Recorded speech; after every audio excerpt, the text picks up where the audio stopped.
Hey, welcome back to week 2 of the Creative Media Workshop. Today we're going to be talking about story planning, why a smart plan will make a good story, especially when you're creating videos or podcasts. We all know that person that likes to tell a lot of stories, but sometimes those stories can be kind of not interesting or very boring, I would say. And this is unfortunate because I think a lot of good stories that we have kind of get lost because they're not interesting or not planned very well.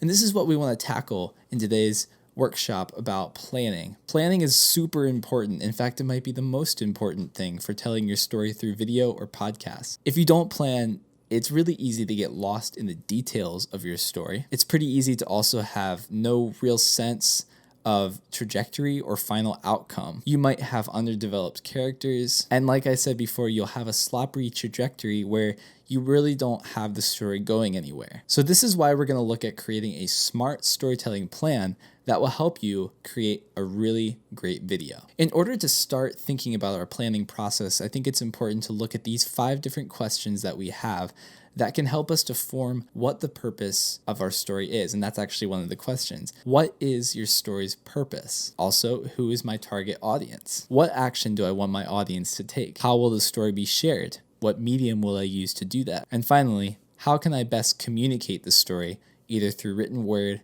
through dialogue, through the shots that you get for your film, or for the audio that you get for your podcast. We're going to use these 5 questions to frame our story before we even get into the video aspects or the podcasting techniques. So there are 2 forms of pre-production techniques that I'm going to talk about today. And the first one is script writing. Whenever I make videos, this is the method that I use the most. And it's probably because I enjoy writing as well. So it kind of gives me that crossover between video and writing. What I normally do is I start by writing down the story I want to tell, whether it's a narration, something that I would be saying throughout the video, usually using a microphone and recording myself, or maybe an interview. If you're doing an interview, you can sometimes write down your questions that you'll have for the person that you're interviewing, and then you can take their answers as part of your script as well. So here's some tips I have for writing a really good script, and they're pretty simple, but I think they're really effective. The first thing is to have a hook. And this is like super important because like we said before in the last week's episode, the hook is one of the most important parts of your story. It's what draws the audience in. So whenever you begin your video and you're reading off of a script or doing narration, you want something that's going to grab the audience's attention.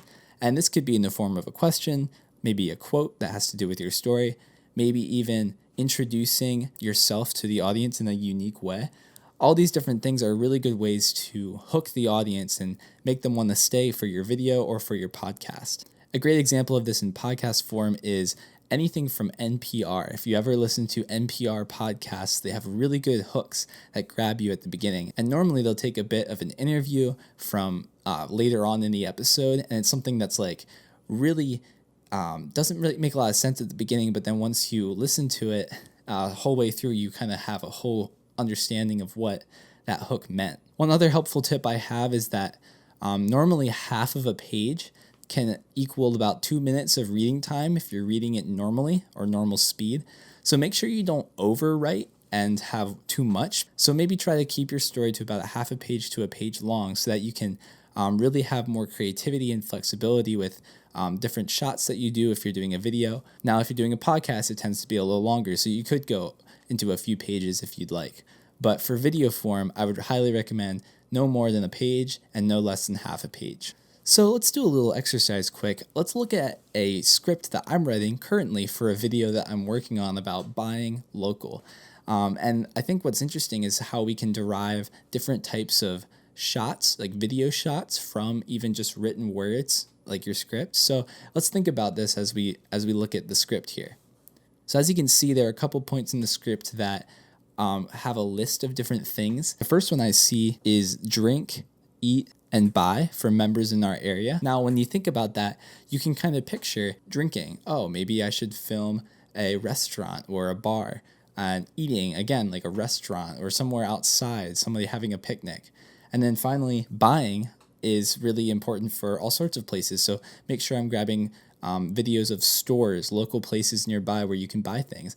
All these things are really important, and you can take that from your script after you've written it. So you can take the words that you've written and then kind of extrapolate it into video. And I think that's a really nice way to plan your video and base it all around something so that you have a really nice coherent storyline and you're not really going and filming a lot of things that actually you don't ever need to use. Another technique is storyboarding. Now, I don't use this one as much just because normally this is used more for short films, and if you're doing podcasts, you don't need a storyboard at all because it's all visual. But if you're more of a visual person, you need to see things before you make them, this is a really good option for you. A few tips for storyboarding. First off, you can find storyboard templates online. I recommend studiobinder.com. They have a bunch of different formats that you can use. But remember that your drawings do not need to be very good. This is not an art piece. This is just a way for you to put down your thoughts, so it can be super rough. Also, when you're storyboarding, it's good to write a description on the bottom of each cell that you have so that you kind of have an idea of what you were thinking when you drew that picture.